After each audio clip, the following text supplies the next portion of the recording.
Hello students, welcome back to hashtag surprise. इस video में मैं आपको 17 फरवरी 2025 को जो 12th क्लास का फिजिक्स का महाराष्ट्र बोर्ड एग्जाम हुआ था, इस बोर्ड एग्जाम के कंप्लीट क्वेश्चन पेपर का सॉल्यूशन आपको बताने वाला हूं। कंप्लीट क्वेश्चन पेपर, चलिए स्टार्ट करते हैं। सबसे पहले एमसीक्यू से। यहाँ पे फर्स्ट एमसीक्यू है, if two systems are each in thermal equilibrium with a third system, they are also in thermal equilibrium with each other, this statement refers to dash. इसका करेक्ट आंसर आ जाएगा zeroth law of thermodynamics. मैं आपके सामने complete solution की PDF open कर देता हूँ।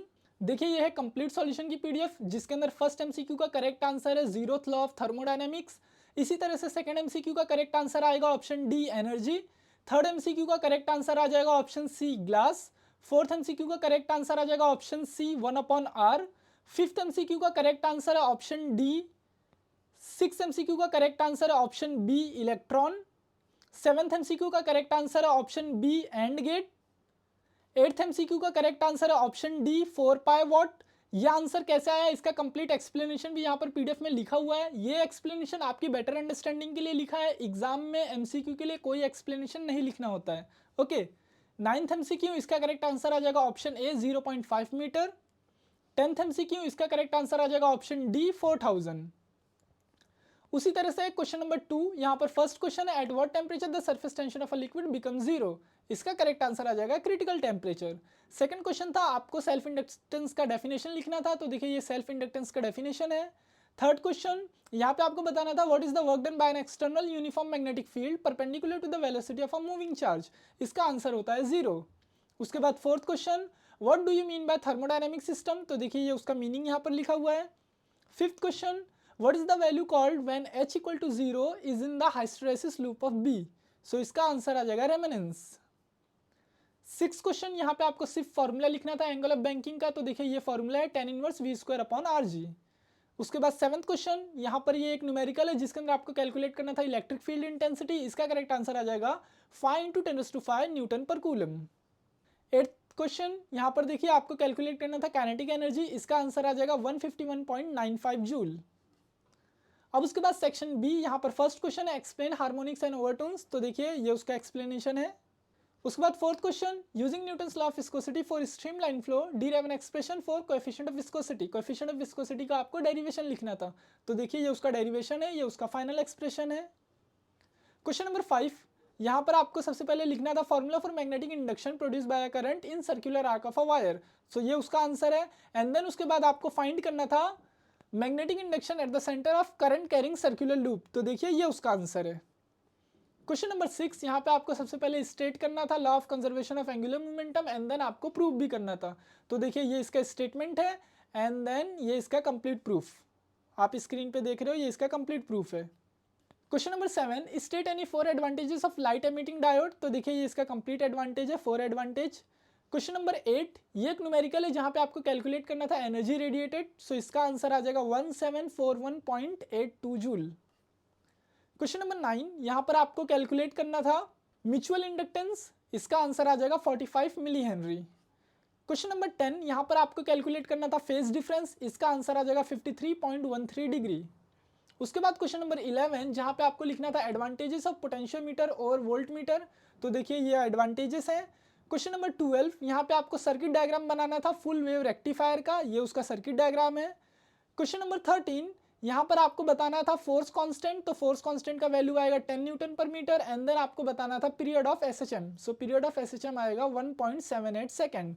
उसके बाद क्वेश्चन नंबर 14, यहाँ पर आपको कैलकुलेट करना था वर्क डन, इसका आंसर आ जाएगा 1370 जूल। अब उसके बाद सेक्शन सी, देखिए सेक्शन सी का सॉल्यूशन देखने से पहले आप ये जो कंप्लीट सॉल्यूशन की पीडीएफ स्क्रीन पे देख रहे हो, इस पीडीएफ की लिंक वीडियो के डिस्क्रिप्शन में प्रेजेंट है। आप जैसे ही लिंक के ऊपर क्लिक करोगे, ये पीडीएफ ओपन होता है वायलन ऐप में। वायलन ऐप महाराष्ट्र बोर्ड का फ्री लर्निंग ऐप है। इस ऐप में आपको प्रीवियस सारे बोर्ड एग्जाम के क्वेश्चन पेपर, बोर्ड एग्जाम के क्वेश्चन पेपर का solution, text book, chapter wise test, board exam time table, board exam paper pattern, mean सारी चीजें फ्री में, नोट्स, फॉर्मूला, सारी चीजें इस एप्लीकेशन में आपको फ्री में मिल जाती है।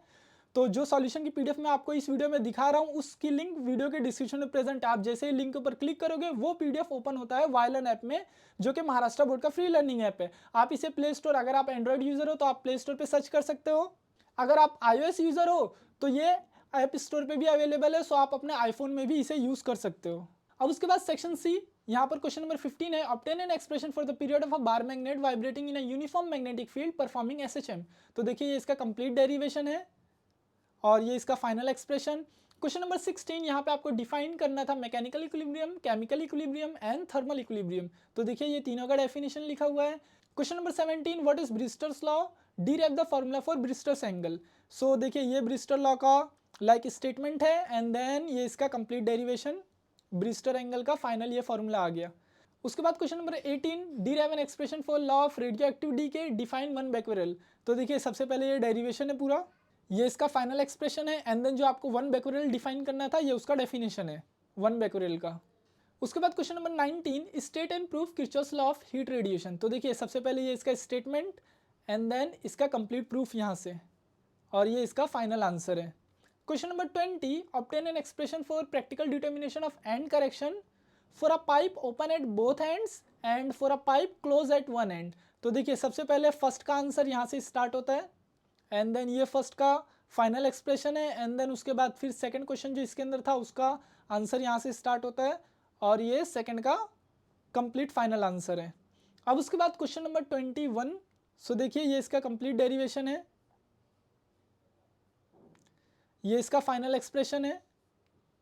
क्वेश्चन नंबर 22 न्यूमेरिकल है, यहाँ पर आपको कैलकुलेट करना था how many revolutions will it make around the nucleus in that time. So number of revolutions आ जाएगा 2.565 इंटू 10⁻⁷। क्वेश्चन नंबर 23, यहाँ पर आपको कैलकुलेट करना था work done, so work done आएगा 50272 जूल।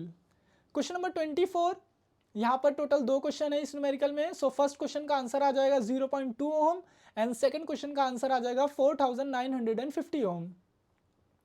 क्वेश्चन नंबर 25, यहाँ पे आपको प्रेशर कैलकुलेट करना था, तो देखिए ये प्रेशर का आंसर आ जाएगा 1.0178 इंटू 10⁵ न्यूटन पर मीटर स्क्वायर। ये भी एक न्यूमेरिकल है जिसके अंदर आपको कैलकुलेट करना था मैग्नेटिक फील्ड, इसका आंसर आ जाएगा 2 इंटू 10⁻³ टेस्ला। अब उसके बाद सेक्शन डी, यहाँ पे फर्स्ट क्वेश्चन है, सबसे पहले आपको बताना है कि फेरोमैग्नेटिज्म किसे कहते हैं एंड देन फेरोमैग्नेटिज्म को आपको एक्सप्लेन करना था on the basis of domain theory. तो सबसे पहले फेरोमैग्नेटिज्म का एक्सप्लेनेशन मीनिंग यहाँ पर है एंड देन उसके बाद on the basis of domain theory इसका कंप्लीट एक्सप्लेनेशन है। तो ये रहा इसका कंप्लीट एक्सप्लेनेशन। अब उसके बाद question number 28, obtain N expression for average power dissipated in a series LCR circuit. तो देखिए इसका कंप्लीट डेरिवेशन है एक्सप्रेशन ऑब्टेन करने के लिए, ये कंप्लीट डेरिवेशन और ये इसका final required expression. Question number 29, यहाँ पे दो क्वेश्चन है। फर्स्ट क्वेश्चन है distinguish between interference and diffraction of light. तो देखिए ये उसका डिफरेंस है एंड देन आपको यहाँ पे एक न्यूमेरिकल है जिसमें कैलकुलेट करना था एंगुलर फ्रिंज सेपरेशन, सो इसका आंसर आ जाएगा 0.15 डिग्री। अब उसके बाद क्वेश्चन नंबर 30, सबसे पहले आपको लिखना था Einstein photo electric equation and उसमें जितने भी कंपोनेंट है वो सभी कंपोनेंट का फिजिकल सिग्निफिकेंस बताना था। तो देखिए ये उसका फॉर्मूला है एंड फॉर्मूला में जितने भी एलिमेंट्स हैं इन सब का आपको फिजिकल सिग्निफिकेंस लिखना था एंड देन उसके बाद यहाँ पे एक न्यूमेरिकल है calculate the energy of incident photon, so इसका आंसर आ जाएगा 4.97 इंटू 10⁻⁹ जूल। अब उसके बाद last question that is question number 31, यहाँ पे आपको सबसे पहले लिखना था 4 uses of 1D graph generator. तो देखिए ये उसके 4 यूजेस हैं एंड देन उसके बाद फिर यहाँ पे एक न्यूमेरिकल है जिसमें आपको कैलकुलेट करना है डिस्प्लेसमेंट करंट। तो डिस्प्लेसमेंट करंट आ जाएगा 3.54 एम्पियर। इस कंप्लीट सॉल्यूशन पीडीएफ की लिंक वीडियो के डिस्क्रिप्शन में प्रेजेंट है, आप लोग लिंक के ऊपर क्लिक करके इसको फ्री में एक्सेस कर सकते हो। देखिए ये कंप्लीट सॉल्यूशन बनाने में काफ़ी ज़्यादा हार्डवर्क लगता है, तो अगर आपने अभी तक वीडियो को लाइक नहीं किया तो वीडियो को लाइक कर लो। इसी तरह की और भी फ्री सॉल्यूशंस की वीडियोज़ के लिए चैनल को सब्सक्राइब भी कर लेना। All the best for your next exam.